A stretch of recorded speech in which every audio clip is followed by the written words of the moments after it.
On this week's episode of Nac Edition, we will be diving into SFA's Beef Cattle Drive, a Nacogdoches native joining SFA's basketball team, Holiday in the Pines, and much more.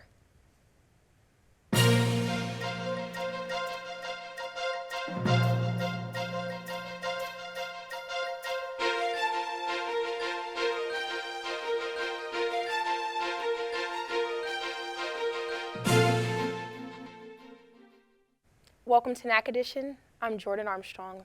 Our top story today is the SFA Human Science Department constructing tiny homes to help the impoverished community.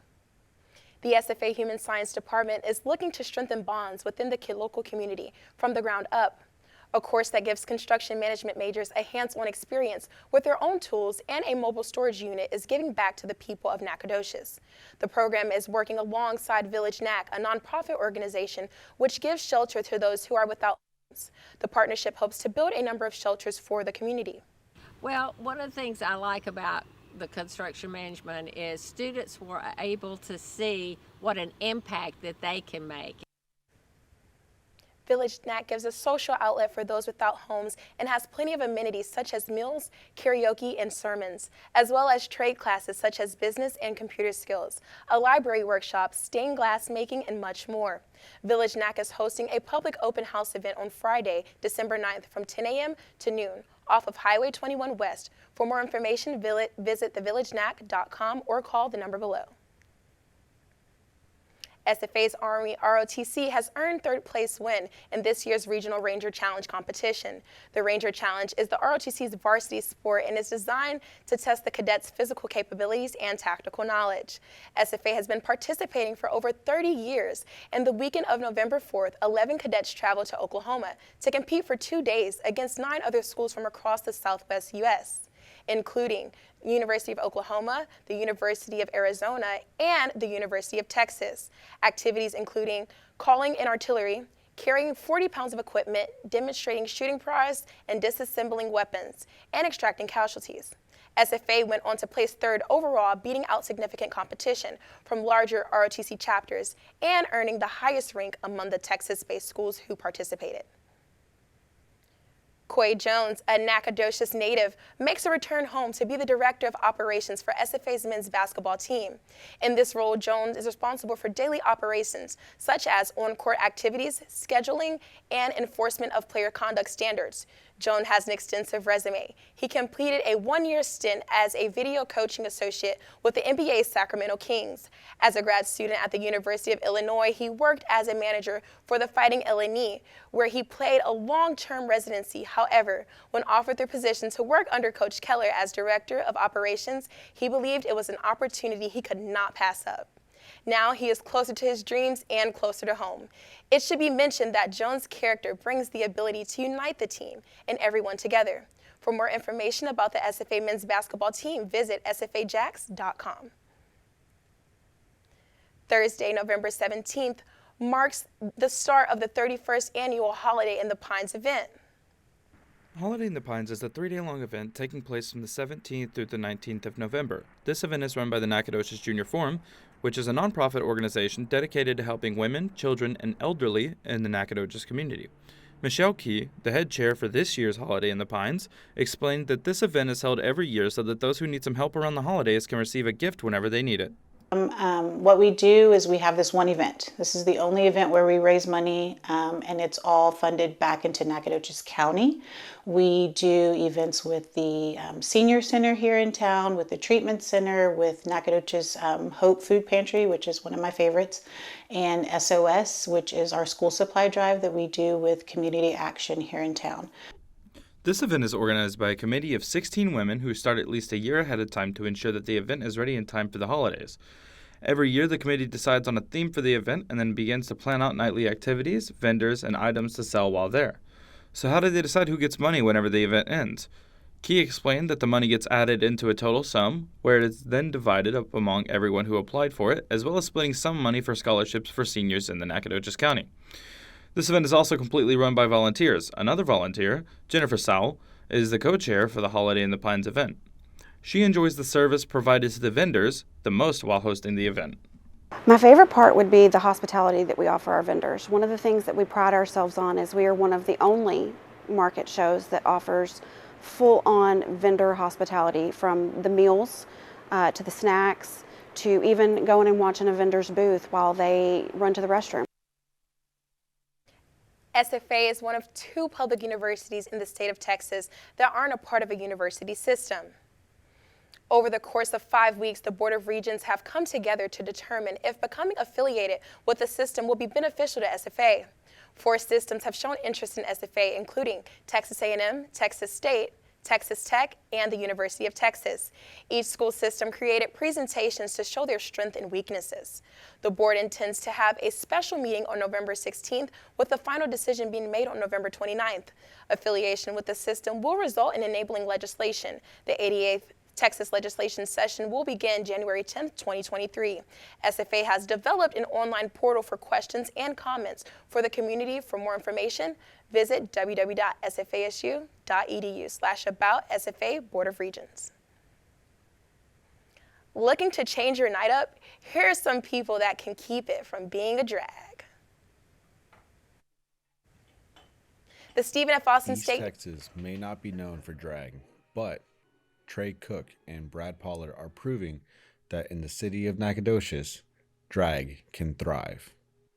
I mean, the crowds that we draw, I mean, we sell out every show. It's a very mixed crowd. So, I mean, we are accepted across the board. We just decided, my friend Brad and I, that we were going to create our own show. We had a very positive outreach in the community with Nacogdoches drag events. Drag may be a form of expression, but for Nacogdoches drag events, the main goal is to remain inclusive and entertain. They should expect to see lip syncing. They should expect to see fun, over-the-top costuming. They should also expect to see like old school drag. They should also expect to see diversity. We have people of color, we have gay people, we have straight people, we have women doing drag here in Nacogdoches. I just want to bring them good entertainment. Like a good time, good entertainment right here in your little hometown in East Texas. Way back in my college day, there was tons more to do in Nacogdoches. It was a pretty partying scene for a small town. We're trying to bring it back with some flavor. To find out more, check them out on Facebook at Nacogdoches Drag Events. The Stephen F. Austin State University Police Department has deservedly been recognized for receiving the International Association of Campus Law Enforcement Administration's accreditation in a stunning time of only 1.5 years. The program is one of the largest professional associations devoted to excellence in the campus public safety and law enforcement. This accreditation shows and signifies the department's commitment to excellence, proven enhanced accountability measures, and implementation of best practices and risk reduction measures. SFA's UPD was able to achieve this voluntary accreditation process in approximately 1.5 years because of the organization's commitment to excellence and desire to provide the professional law enforcement serves owed to the Stephen F. Austin State University community. The department is consisted of a dedicated group of professionals who have contributed significantly to this professional achievement, and it's continually improving moving forward. On Saturday, November 12th, SFA's Advanced Beef Cattle course held its 8th annual Purple Premium Cattle Sale. Hi, I'm right outside the SFA Beef Pavilion, and inside is the Purple Premium Cattle Sale, where SFA's Advanced Beef Cattle course has been preparing for months. The Purple Premium Cattle Sale is an annual sale here in Nacogdoches. The event allows students to develop skills that are critical for working in the cattle industry. These skills include marketing, oral skills, knowledge of the seed stock industry, and interpersonal communication skills necessary to network with local farmers and buyers around the country. So the students learn communication, both written and oral, talking to producers, writing parts of the catalog, as well as preparing the different documents we need to get consignment. While many people choose to show up to the sale in person, there is also an online site that allows people to bid on cattle from around the world in the comfort of their own homes. But one thing that stands out about the Purple Premium Cattle Sale is that it's the only completely student-run cattle sale in the country. The Purple Premium Cattle Sale is the only 100% student-organized sale in the country, and so from start to finish, we organize all aspects.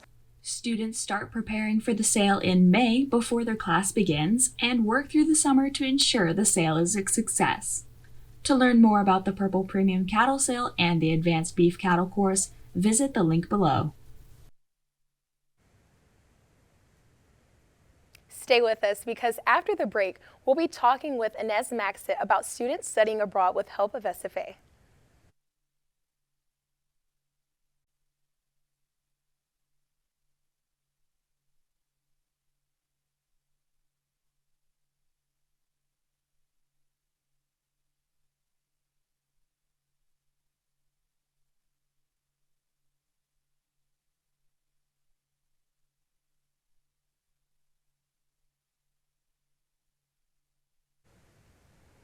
Welcome back to Nac Edition. Today we have a special guest here with us today to talk about SFA's Study Abroad program. Welcome to the show, Ms. Inez. Thank you so much. Yes, so could you tell me about what your role consists of being the coordinator for the Study Abroad program? My role consists in helping students to go abroad, to find a good program for them that match their expectations, their academic needs. And, but I also work with SFA faculty in helping them through the process of designing a program, what we call the faculty-led programs, so they can offer that as another option for our students. In fact, they are the most popular options for SFA students. Okay, that's nice. And what exactly does the Study Abroad program consist of? Well, study abroad means or includes any educational experience by which SFA students earn academic credit. So that experience could be classroom study, just the traditional experience of going to a university and taking classes. It could be a study tour, it could be an internship, service learning. So there are different ways to have this international experience. Okay, and are there any requirements to get into the program? Not by us, only to be in a good academic standing, but our partners may have GPA requirements or a certain classification. You have to be probably a sophomore to participate in the program. Okay.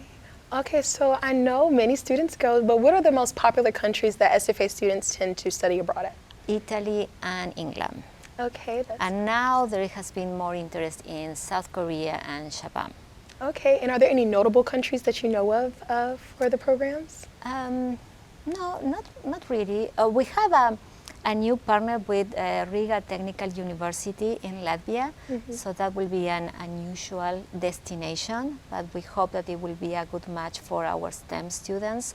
Very strong in terms of academics and very affordable too.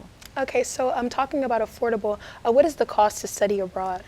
It depends on the program and where you're going and for how long, but it could be as low as $5,000 with tuition included for a summer program to almost the same cost of one semester here at SFA if you do an exchange option. So the good thing is that there are many options, different costs, and there are scholarships available. And then the financial aid office does an amazing job in trying to find ways to support the students. And what's your favorite part or your best experience that you had being involved with the Study Abroad program? Like, what are the highlights of the program? The highlights? To meet the students when they come back. That is amazing. When I met them, they have concerns. They are worried about going abroad, the finances, the stress, not having the passport, the visa, all those things. But when they come back, they are different. They are different even in the ways that they walk, in the ways that maybe they dress, the way that they talk to me, and that is what I really love. And then they are ready to do it again. Maybe they come and they say, okay, Inez, I want to do it again. So I love that part. And then working with the faculty, seeing the amount of work and care that they put on their programs, that is really amazing. Okay. And have you attended any of these study abroad trips? No, I haven't. Do you have any desire to join one day? I do, but I love all the programs, so that will be difficult. I'm just happy to work with the faculty, to work with the students. That's is enough. Yes. And do you guys have any future plans as far as like expansion or updates in the program? Yes, we would like to have more exchange partners because we think that will make will give students more affordable options. We also want to make degree maps that will allow the students see, okay, if I go to Spain at this university, these are the courses that I will be able to take, make that process easier. We are always hoping to have more and better scholarships, so we continue working on that or trying to find ways to make programs more affordable. Okay, nice. And as far as just studying abroad, what are any other like opportunities that students can have within the program? Like what's like the duration of the program? The programs can be very short, 10 days, or they can be a semester or an academic year.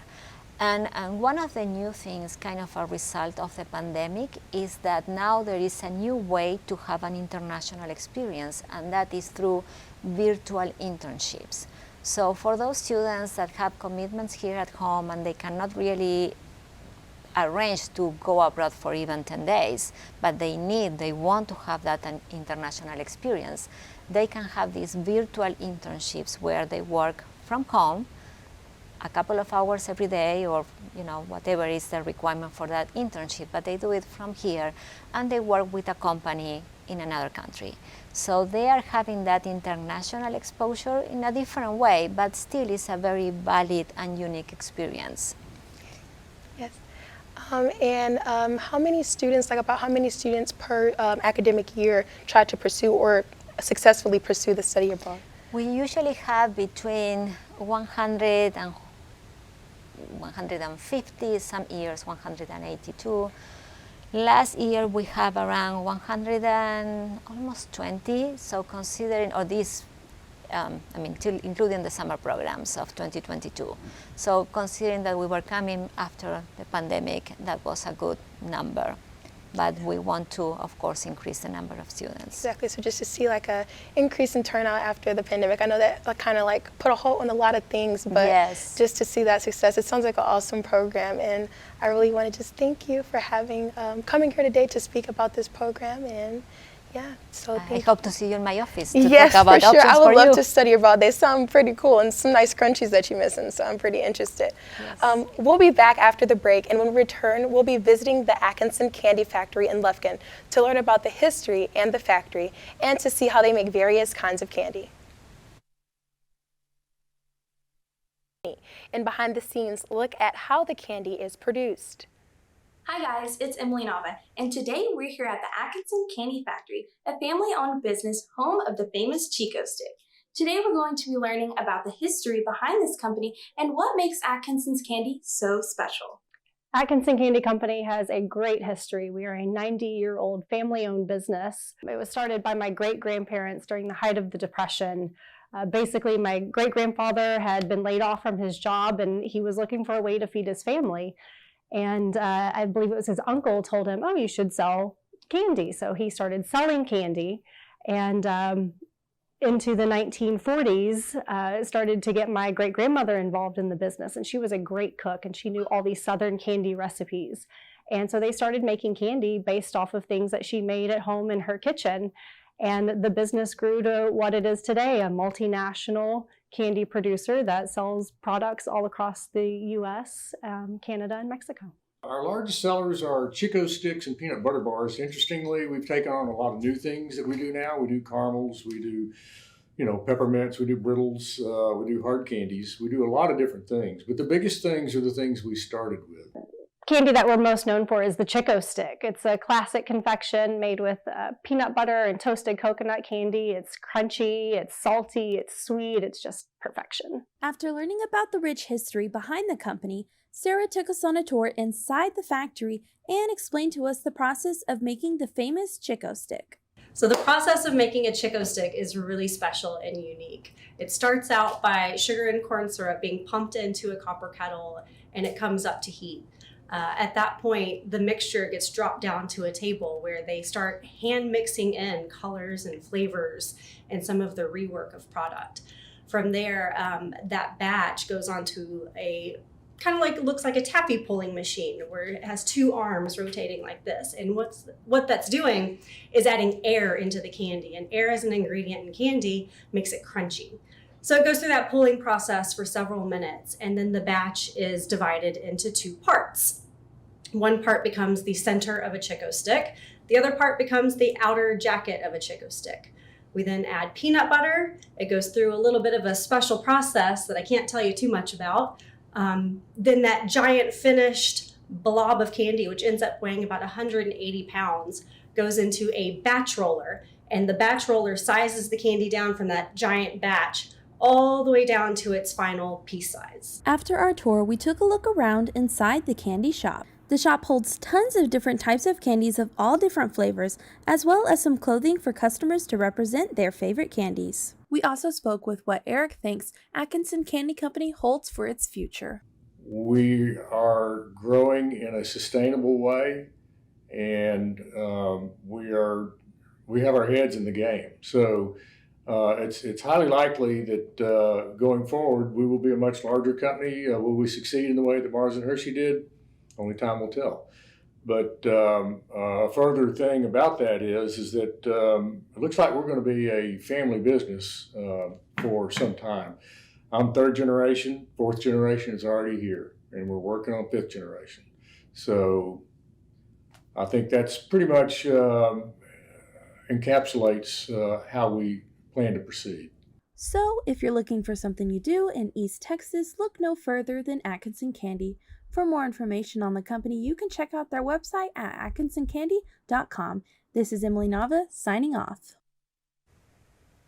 With the holidays just a month away, SFA is gearing up to host its annual Christmas tree lighting ceremony on the 29th of November. The event will feature performances from the SFA Choir, the Singing Access Choir, as well as the SFA Charter School Choir. There will also be a bunch of activities for the whole family to enjoy after the performances take place. The event is a well-loved tradition among the students here at SFA, as well as the city of Nacogdoches. We'll also be hosting a live broadcast for those of you who cannot join us. In order to tune into our broadcast, visit the link below. The event will take place outside the Rust building as well as the Student Center Plaza, starting at 5 o'clock in the evening and will last until 8 o'clock. We look forward to seeing you there. Thank you so much for joining us for this week's episode of Nac Edition. Have a nice day.